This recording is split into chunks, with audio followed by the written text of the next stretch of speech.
Hello guys, welcome back to my channel. আশা করি সকলে খুব ভালো আছেন। আমি তো বিন্দাস আছি। তো আমি এখন আছি দেশের বাড়িতে। এটা হচ্ছে পুজোর পরের দিনকার ভিডিও। পুজোর দিনের ভিডিওটা তোমরা বড় ব্লগে পাবে। তো এখন দুপুরবেলা খেতে বসে পড়েছি। অনেক ধরনের ভাত তরকারি দিয়ে আজকে ভাত খেয়েছি। তারপর দুপুরবেলা এসে একটু ধান মাঠের সামনে দাঁড়িয়েছিলাম, চারদিকটা দেখছিলাম। কত মিস করি এইগুলোকেই সারা বছর ধরে, জানো।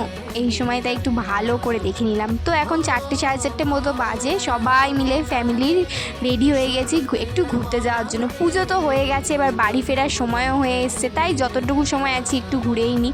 তো এখানে একটা খুব বড় লোকনাথ মন্দির আছে, সেখানেই সবাই মিলে এসছিলাম ঘুরতে। বাট এর ভিতরে ভিডিও করা অ্যালাউ নেই, সেই জন্য আমরা ভিডিও করতে পারিনি, বাইরে থেকেই করেছি। বাইরেটা দেখো কত সুন্দর, তাই না? ওখানে নাকি অনেকে এসে উল্টোপাল্টা ভিডিও বানিয়েছে নাচের, অনেক বাজে বাজে। তাই জন্য এই মন্দির পক্ষ এই ডিসিশনই নিয়েছে আর ভিডিও করা যাবে না ভিতরে বাইরে।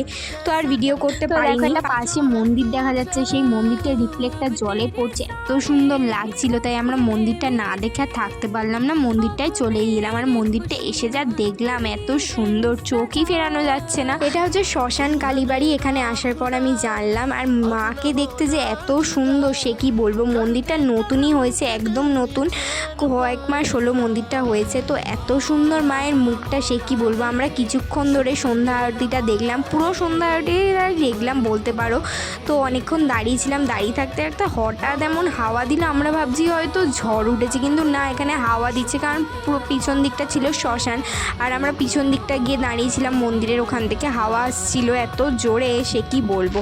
এখানে দাঁড়িয়ে থাকতে যেন মনটা শান্তি হয়ে যাচ্ছে। তো আমরা বাড়ি চলে আসছিলাম, কিন্তু এই কাকুগুলো বলে দাঁড়িয়ে যাও, মায়ের প্রসাদটা পাবে। তাহলে মায়ের আদি প্রসাদটা পেয়েছি একদম, যেটা মাকে দেয়া হয়েছিল পায়ে, সেটাই পেয়েছি। তো টোটো করে এখন ফিরছিলাম বাড়ি, কিন্তু মাঝ রাস্তায় ঘটে গেল একটা বিপদ।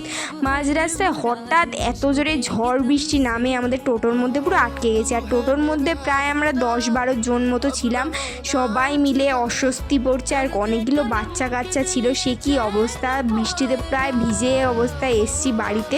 তো চলো আজকে ভিডিওটা এই পর্যন্তই, বাই।